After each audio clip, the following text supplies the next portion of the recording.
So it's really interesting because we'll be getting we'll be going through this conversation in multidimensional. We'll be hearing from the recruiting side, and we're also hearing from the creative side. Um, my name is Cindi. I will be moderating this conversation. This is very relevant for me for two reasons. My background is in workplace design, so I have been working at WeWork and most recently at Nike, just really looking at workplace culture, environments, environmental branding. And secondly, I am now in the market looking for jobs as well. I accidentally moved back from Shanghai after a 5.5-year stunt there. I won't get into reason why I am here, but now I am back into the US job market. So I'm very curious to first hear, what is it like right now in this post-pandemic world? Frannie? Yeah, it's very dynamic right now and quite competitive, very challenging, just from a talent perspective. I think there have been a lot of shifts with talent. Coming out of the pandemic, with the Great Resignation, there is a shortage. We are having supply chain issues on the talent front, and the industry. It's just so competitive at the moment. There's so many new companies and just a lot of newness that have just born out of the pandemic, and talent at the moment really has a competitive advantage. I've never seen it before in my entire career. So it's exciting. It's exciting, but also, being an internal talent person, it's also very challenging, but it's exciting. For people who are deciding where they want to get into, would you say there's difference between getting into an in-house, working for a company versus freelance versus agency? Is there different levels of needs? Yeah, I mean, we at Mullen Lowe as an organization, obviously, we love our full-time talent, and we get the most out of our full-time talent. Freelancers are a huge part of our ecosystem. Very important that we continue to keep that ecosystem alive with freelance talent. Present day, freelancers have become more increasingly important within our organization just because of the shortage.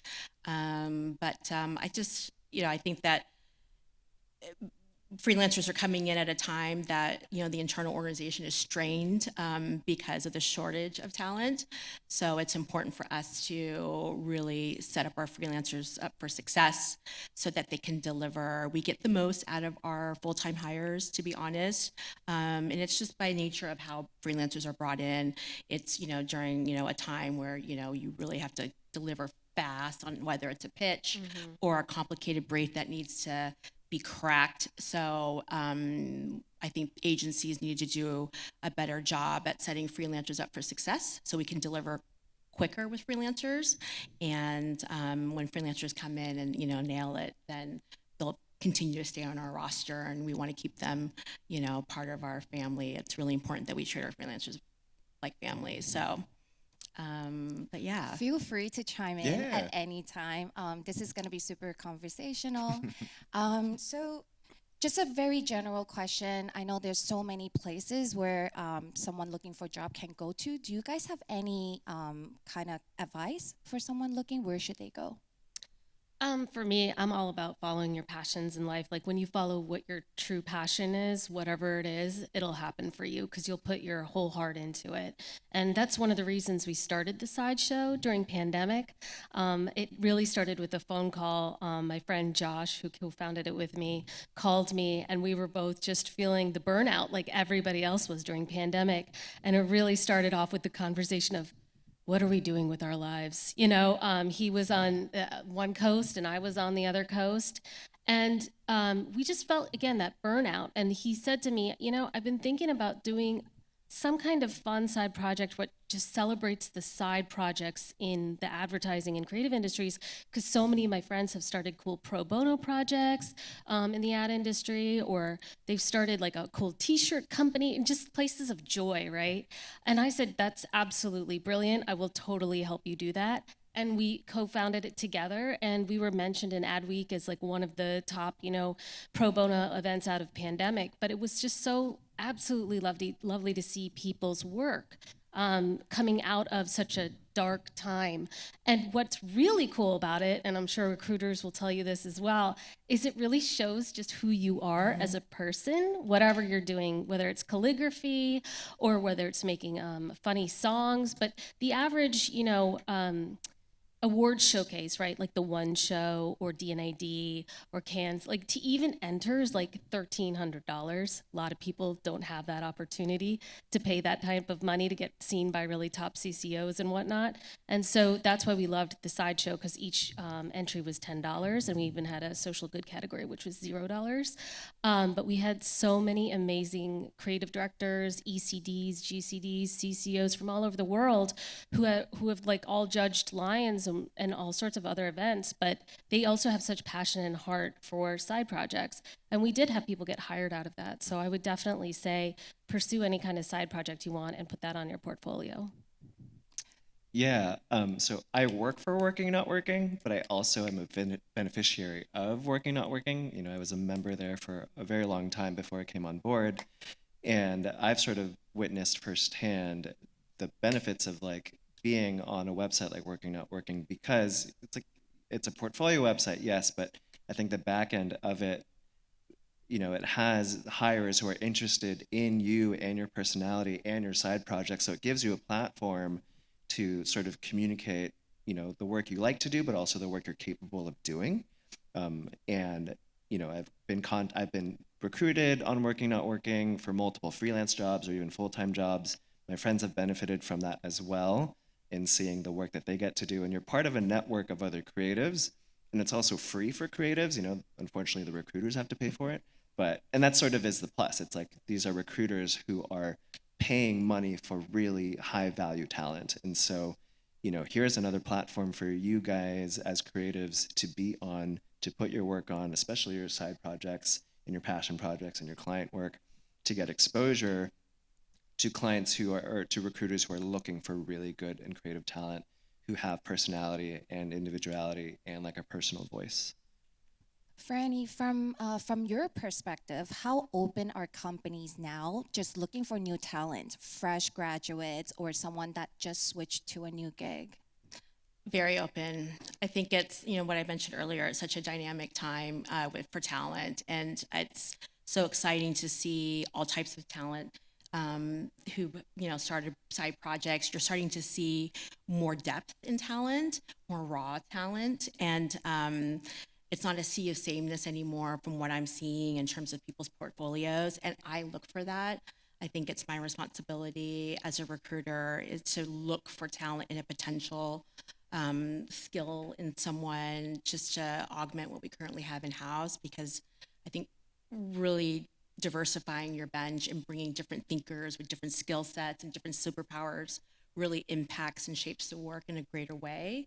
And though, you know, the talent may not have XYZ awards or whatever, just seeing the personality or just something special, the potential for me is what excites me.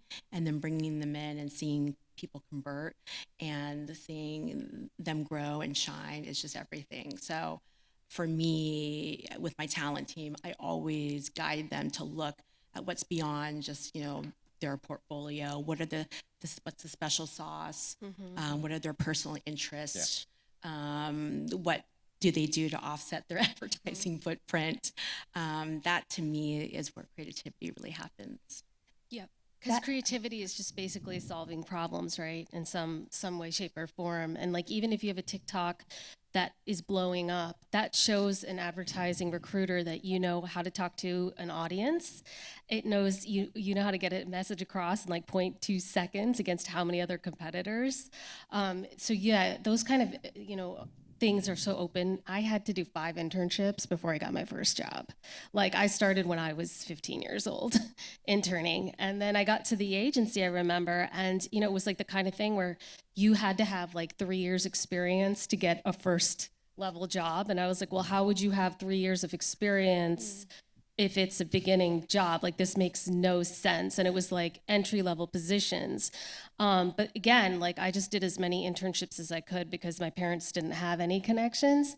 But I will say it was a tough lesson because I remember got to my first ad agency and I was introduced to my art director who had never gone to ad school because her dad just made one phone call because he knew somebody. So that's like a really good, important lesson, I think, especially from anybody from an Asian American background. I'll speak for myself. Growing up Indian American, it was always taught work the hardest, sit at the front of the classroom, do the extra credit, do summer school, even if you've got straight A's still. It was such an overachiever, go-getter kind of mentality. And so like, I just want to put that out there for everybody, for your mental health. Just take care of yourself, because I was raised with so much competitiveness, like especially academic competitiveness, where I was growing up. And I was like, I'm not a science person. I'm not a math person. So really following like what your bliss is like, there's no shame in it. And you should totally be so proud of who you are. Yeah, No. this is exactly what we were just talking about. I think all of us, we really grew up in a household where actually growing up, the expectation that was put on us had put a lot of fear when we go out into the job world. Like, so Frannie, like when it comes to fear, I think, for myself, like I am constantly very worried that I am not up to par. I won't meet the job expectation. From your perspective, how can we overcome this fear? Yeah, and we were prepping for this, and this whole notion of fear came up in our conversation because I'm 46 years old, so I'm first generation American born, and my parents are obviously, traditional Asian parents, very tiger, and so it's all about perfection, and failure is just bad. Not enough.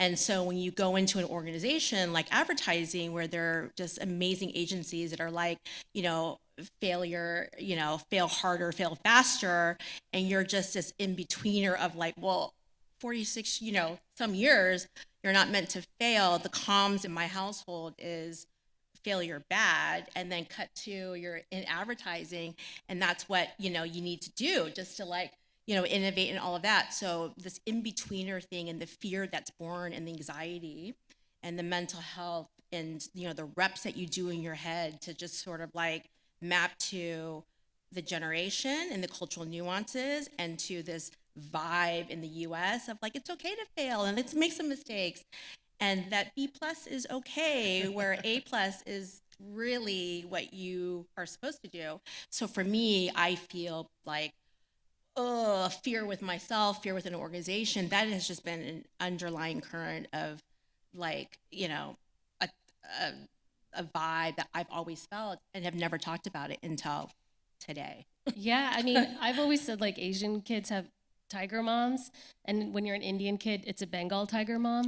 But yeah, it's the same exact thing. And I gotta say, if you can take an art class or an acting class, or I taught an improv class at Miami Ad School, and just let yourself fail. I mean, like, feel so stupid when you walk home and feel so dumb about like whatever you did, but you just get back up again, and there's no result. There's no A+ that you're going for. That's what you need to be doing as an artist, right? That's from a place of what we call an improv yes and. You just progress further. You just keep doing. You keep creating. You don't hold yourself back. But I love this conversation that we can talk about, because I'm also so curious how much Asian American kids underestimate their worth in the marketplace, Yeah. and how much they don't tell their bosses no, right? Yeah. Like, can you take this extra work home on the weekend? Can you do this extra bit? Yes, yes, yes. And then before you know it, your entire weekend's gone, right? And you didn't get a chance to relax. You didn't get a chance to revamp. Just let your brain go to mush, because that's what you need to be doing as a creative. But I'm so curious, because as overachievers, I started to realize, and we talked about this on another phone call the other day, we were talking about how like you found out like people who were underneath you were saying no to the bosses. Oh yeah, they're And on I was something. like, y'all can say no? Wait a know. minute, wait, no? You can say no. In our household, Yeah, not an you do not option. say no. Yeah, no, it's true. I mean, I just learned the language of boundaries last year. And actually, I lie, 6 months ago. And it has been so hard. It sounds like I'm learning German. Even to ask for like a day off, I'm like, I can barely ask for help. I didn't even know. My boss was just like, "How can I help you?" I'm like, how do I, I just can't even get the words out. And it's literally like a new language I've learned, and it is so fucking hard. Can I say fuck? I'm so sorry. Oh, It's I so- curse all the time. Please Okay, do. it's so fucking hard. But to your point, and that burnout and all of that, it was the first time in my entire career I experienced some version of that last year, and I was cooked. Like my mental headspace, the motherboard short circuited. I was like, what the fuck's happening in my head right now? I can't even like compute. I need to upgrade. And it was because I think of this burnout, not having the ability to say no, like being so scared about all the things. I was like, oh my God, I gotta take a beat. So The audience, the way we're all feeling right now, like I've been watching everybody's like body language, and everyone's like, oh, this is a passion point. It's firing us up. So there's something there that you can create from. Find your passion points. It can be love, hate, disgust, anger, but find the passion point and go from there, because we're all feeling it right now, right? yeah. Yeah, it's Yeah. funny because like in our cultures, like I didn't grow up with a tiger mom, like, but she was very guilt driven. So it was like one of those things, and I'm sure like a lot of you can be like, yeah, for sure. And it's like it wasn't like an aggressive, very passive aggressive guilt, but also if it came from the fact that she wanted to be an interior designer, and her dad was like, no, you're going into accounting, and so I felt like she might have had this tension with her kids going into like an art sort of related program. But I think what I carry, even just for sort of that through line, is like there's fear and then there's guilt and shame at the same time when you're asking for a vacation. Oh, Because, yeah. So what I've sort of endured, and we talked about this earlier, was like, if I ask for these things, I'm at risk of losing my job, because my parents and of that generation, they immigrated here, and so there's this aspect of survival. Like, I'm here to survive. I'm here to provide for my 3 or 4 kids that I brought from the Philippines. And so that's been ingrained generationally. So like I have to work the extra jobs because for some reason in my brain it's like I have to survive, instead of like being like, you're okay. The B plus is okay. Like it's okay to take the art class and fail, and express yourself in a way. And so there's like that tension of being in that in between of like, I grew up with this generation of perfection, but then now I'm in art school where not everything is meant to be perfect. And if you're pristine, then you don't have personality, you're boring or whatever. And so, yeah, it's like a really crazy sort of in between space of that. Yeah, it's just like from creative speak. I mean, I think my brief growing up, maybe it's similar to, it's like you got to make it in America. That's your brief. The deliverables are hard work. Yeah. The deliverables are like perfection. That's the deliverable. You're going to make it. That's your brief. And then now, I don't know, my brief, a few things happened to me in the last couple of years from a health perspective.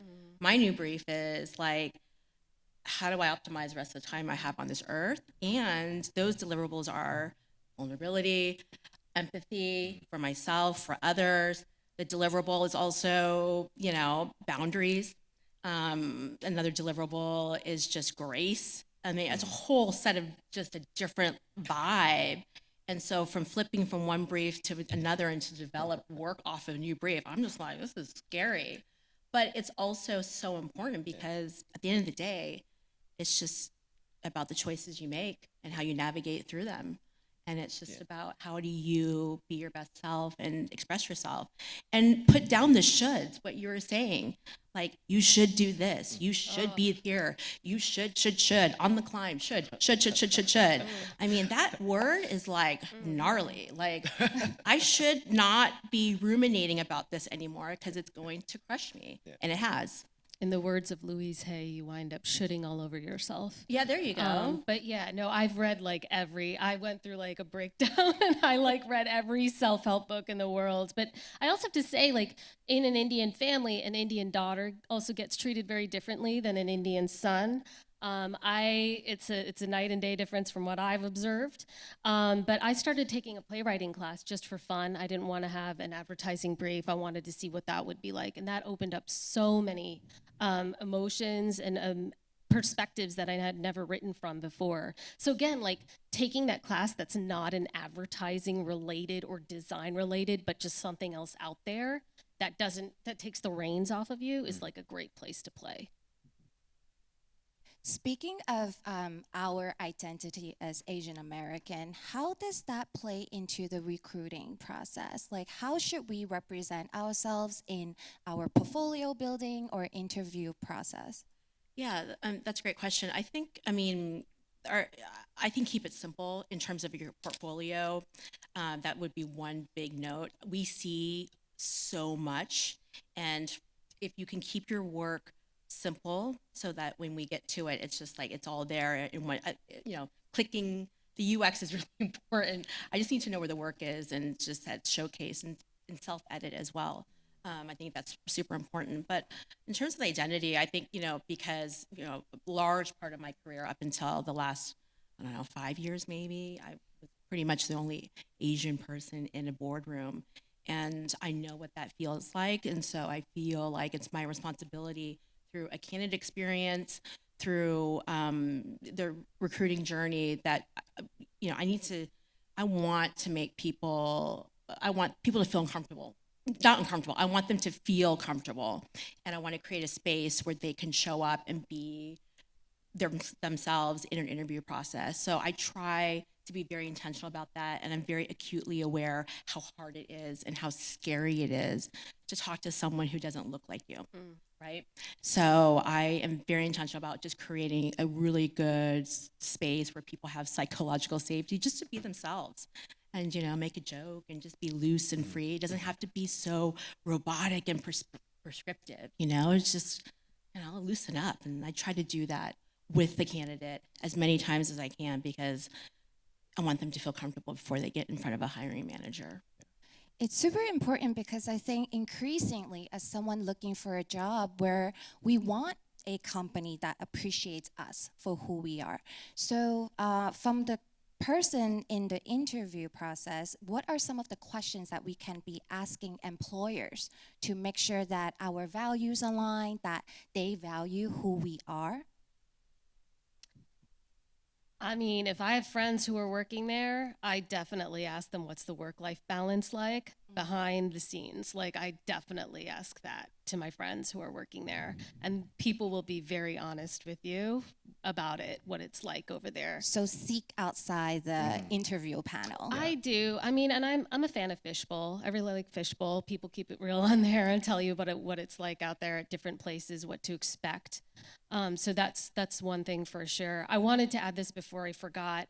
I used to think it was like, again, right, raised in like America's a meritocracy, work the hardest and you get recognized, have the best work and No, it's not a meritocracy. I realized that much later in life now. What it is a lot about connections. And I wish so bad that it was about connections from when I grew up and my parents told me how to work those connections. It doesn't have to feel fake or schmoozy or networky, but connections that come from an authentic and organic place.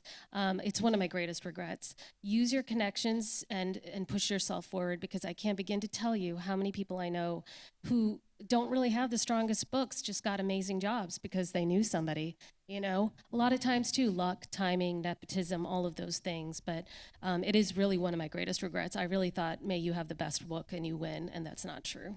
Yeah, I would say 98% of the work I've gotten has been through connections and relationships.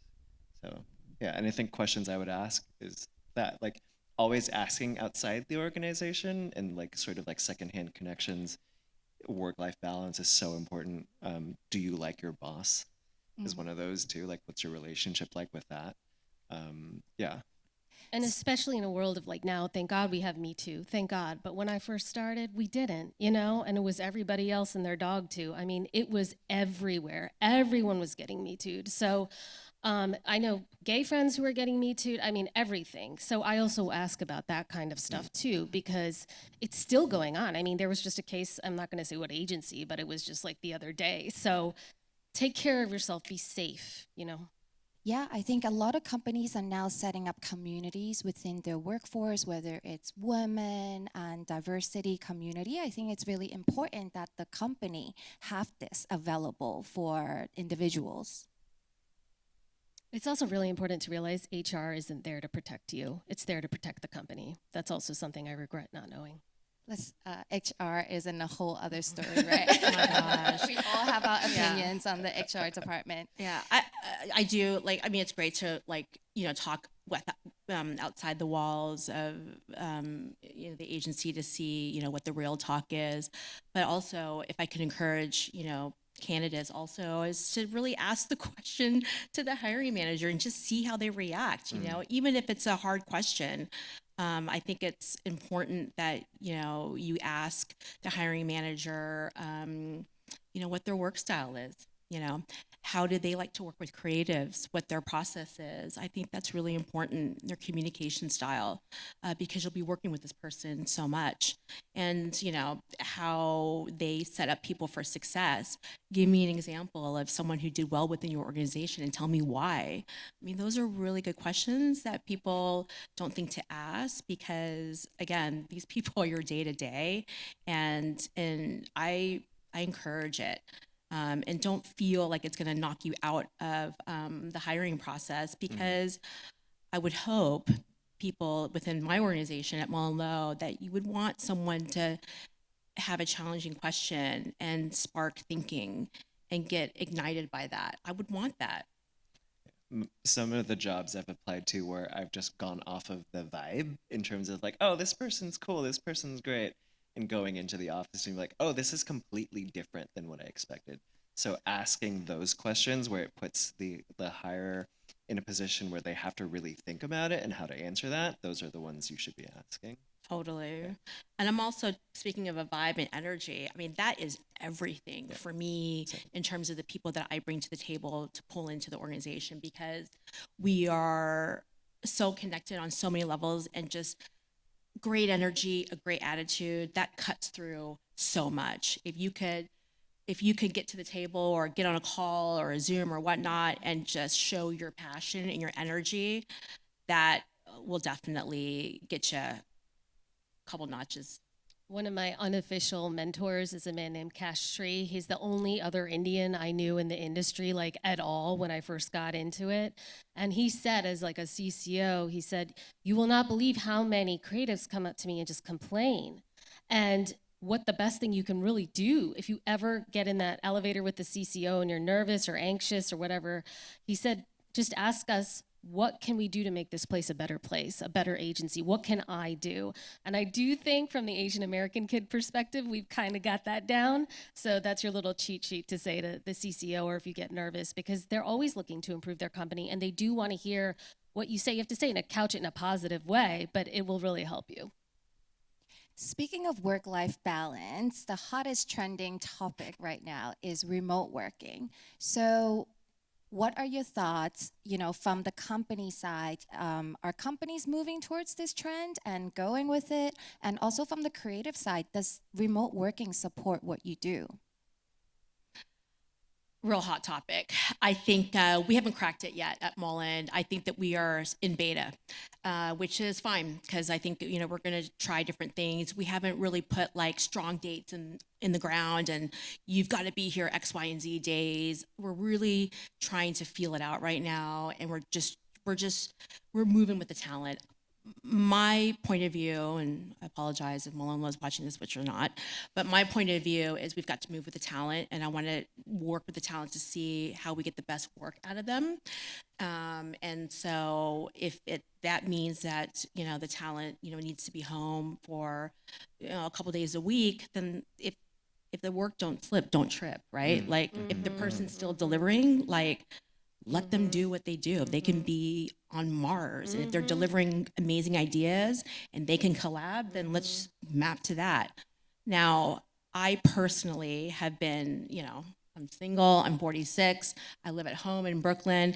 I love being around humans because I just love like having intentional conversations and just feeling energy. That's me. So I like going into the office a couple days a week because I feed off energy. I love humans and I love to talk to people. That's how I learn, and that's how I get to know people on a deeper level. We were talking earlier before this all went live about, the Zoom world and all of that. And I just feel like from an interview process, it just becomes very transactional, and it's just, I don't know, I just need to feel someone's energy. So I try to meet people in person. I try to get to know the talent, what's working, what's not. And when you see their body language, when you get them to loosen up, they'll open up. It's just hard to do in a digital world for my role specifically. I love being around people, for moments that matter, and having really intentional conversation. I love the humanity aspect of our world and the agency, vibe. It's about humans and how they think. And why wouldn't I want to be in a room with that human? So that's me on a personal level. Yeah, I think even for me, that's because I'm had experience of sort of like the work in office, and I also am of that place where like I function off of human touch and energy and like being in the same space.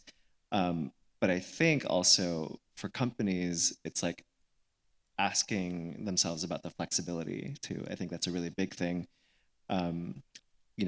But also there's a fear that's sort of ingrained again in our culture where like I'm working remotely. Do I do I have to be at my computer all the entire time from like 9 a.m. to 6 p.m. to make sure that they know that I'm working? Maybe that's just me like freaking out. Or it's just like that pressure. But yeah, I think there's that balance or tension of like companies just need to listen right now. I don't think there's a solution just yet, but I think creatives are looking for the flexibility because again, it's about is this person capable of delivering XYZ regardless of where they are, but like also for me, like I feel like I get a lot of work done if I'm in person in the office working with an individual. And so it's like a weird tension of just like I love in office, but I also like want to make breakfast at home while listening on to a meeting. Totally. I mean, we've had collab moments at the agencies across our offices, and because I'm based here in New York and we have an office in Boston and LA, they have these gatherings, and I have strong FOMO vibes where I want to be there. So I think we're also going to see like a FOMO shift where people are going to be like, oh, you guys are all going out for drinks? Well, I want to go out for drinks. And then so naturally, I think FOMO will bring people into the office. I think, right? Because we all want to belong to something, be part of a community. It's harder to do that when you're Zoom over here and there's collab happening here. I don't know. We'll see. Nope. Nope. For me as a writer, I remember when I first read Walden and I was like, yeah, this is my jam. Like, go off and live in the woods and just write to yourself. So many times we get briefs and you have like 2 seconds to solve it, right? It's advertising. Back in the day, you'd have like 8 weeks to write a headline and come back and look at it. Now we have like 8 seconds if we're lucky. So for me, as I concept, I love being at home. I love being in my pajamas. I love hearing myself think as a writer. I'm thinking about strategy. I'm thinking about, wait a minute, wasn't there an ad that ran in like 2004 that was kind of like this, that we can kind of build on? Oh yeah, the strategy was kind of similar to this. Like, okay, how could we marry? Oh yeah, I saw that thing at a museum one time. Oh yeah, that could work together. So my brain starts to like really just go into itself. And I know if I was sitting in an office, I would look like a crazy person.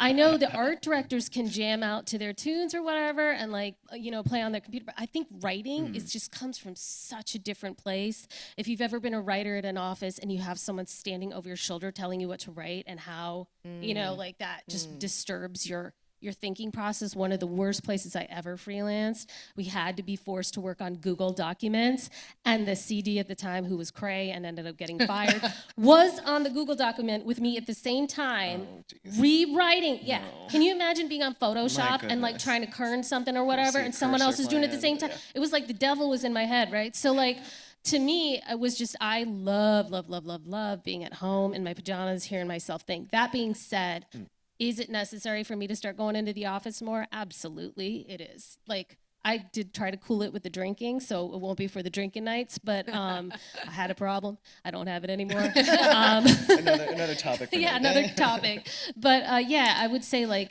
for me, I think, you know, you do grow in the uncomfortable. And now if you are in a position of a creative director, it's your job to go in and manage. It's your job to get people, the morale up, to get people excited, to be around, like you said, other human beings. So a lot of times, you really got to go in and grow in the uncomfortable.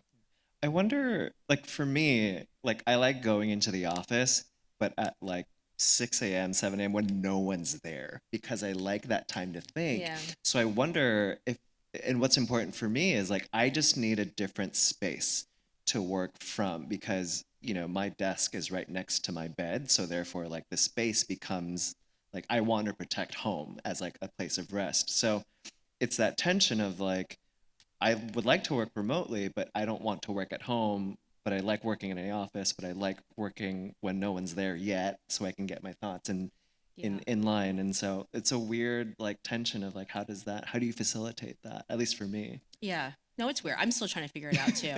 Because my productivity, I will say, like diminishes significantly when I'm in the office. And also by nature of my role, I'm always talking to people, to talent. And no one wants to hear me talk about that. Like they're trying to write or they're trying to, you know, design or whatever. And they're like, woman in your pitch and sell, like go somewhere else. I can see their faces like, oh, sorry, you know? So it's like, yeah, I have to, you know. Or even like the open office, like no, Oh, I yeah. hate it. No, I Can't don't do want it. to hear other people's conversations Sorry. and their Yeah. dentist Yeah. appointment, and they got to change the dentist appointment, and so and so's going out with so and so. Like, actually, that's why I loved freelancing for a while, because I was like, y'all enjoy your politics and your gossip. I'm just gonna come in, do my work, kick some ass, and then leave. You know. Yeah, I think we're all learning of how to like navigate this transitional period.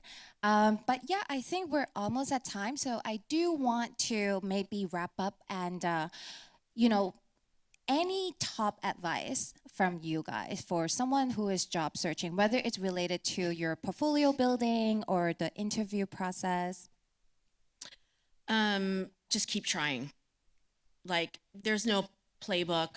There are really no rules, to be honest. Just try something, do something. It isn't, you know, something different. Keep making work. Like keep Yeah. making work you care about, even if it's for like work for yourself. It doesn't have to see. No one else has to see it. But keep making work for yourself that excites you.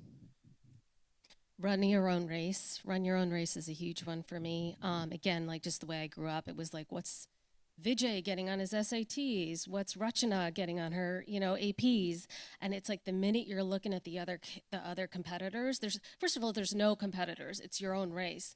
But it's very important to just keep like a racehorse. Like I have it on my LinkedIn. It was this really cool quote about being a racehorse and putting your blinders on, but it's your race. You run it. Don't look at the other guy, because the minute you do, you're going to trip yourself up. It doesn't matter if some other Asian girl or some other Indian girl got some role that you really wanted. Forget it. It's about you. What do you want? This is your life. So like that's number one for me.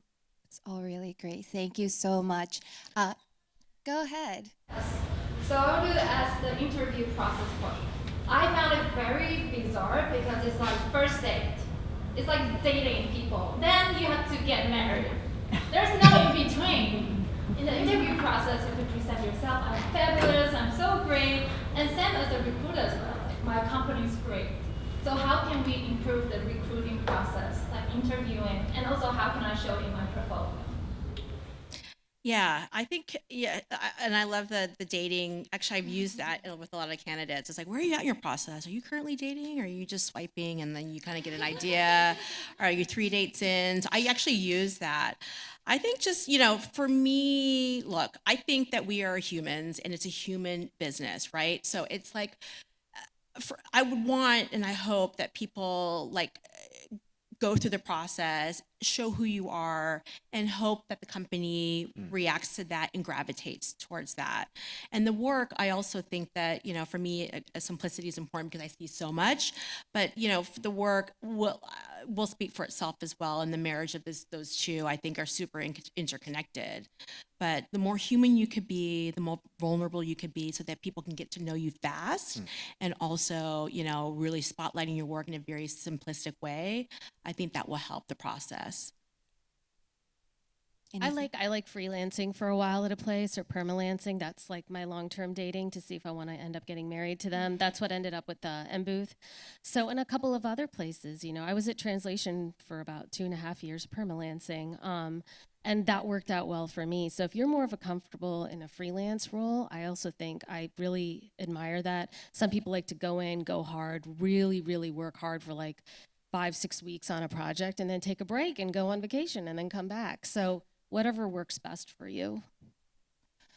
I guess we are taking Q&A now, so if there's any other questions. I do have a question. This is related to me and what's currently happening. I am just coming back from international experience, and now I'm kind of looking for my next job. So with international experience, like, do companies value that? And do you have any advice for someone just coming back from overseas? Yeah, I love global talent. I think it is so important to the work to have different perspectives and voices from different areas of the world. I gravitate towards that. So it's really a great time for global talent, especially in this talent shortage that we're here facing in the US. And it's an exciting time. It just makes the work better. So did that answer your question? I think it's, I go for it. You want me, yeah. There's a need for it, yes. Yeah, there is definitely a need for it. And it just makes the work better. I don't like to see one note, see a sameness. I think it's boring. I love to hear different perspectives and just think about it when you travel to different countries and you get to know the culture. I mean, bringing that into an organization and seeing how it impacts creativity is just that much more special. So I selfishly do it because I have a front row seat to getting to know people from different cultures, and that excites me creatively as well. So more of that. It sort of is like the secret sauce that you're talking about. Like you have a completely different perspective than, like, let's say an American company or organization that, going back to the idea of fear, that you feel like, oh, my perspective isn't worthy. When in reality, it's like, no, you could be the solution because of your perspective coming from a completely different place than like how we learn things here. So I think it's extremely valuable. And I learned so much. So that's another reason why I like to pull people in from different places and corners of the world, even in the US. It's just like, you just learn so much about a culture fast. I love one of my favorite things in the world. I keep mentioning to myself to make a coffee table book about this, is like how, there's certain phrases from other cultures that don't exist in American culture. So one of my partners, art director, Heather Han, Korean, she said there was a phrase in Korean, which is, the water is good here. And I loved that phrase, I remember. And she used to say, like, if she went out to a bar on a night and like there were cute guys, she would like text her friends like, the water is good here. Great. But it was so interesting because we would share like our perspectives. But I'm a copywriter. I love a good pithy headline, but like some of the best visual solves, I mean, that it translates to every language. It's like dance, I have a good phrase for you. I think in Chinese, but both in Cantonese and Mandarin, there's a phrase called "add oil," like "加油," and I really like that. And because it also works when you translate it directly into English. Add oil. No one says it, but it's like just. What does it mean? Pump it up. It means just like, go for it, go get it, girl, kind of thing. Yeah. That's cool. Yeah. So maybe with that, we'll end our session with, everyone who is looking for your next job and you're going through this process of searching right now, add oil, 加油.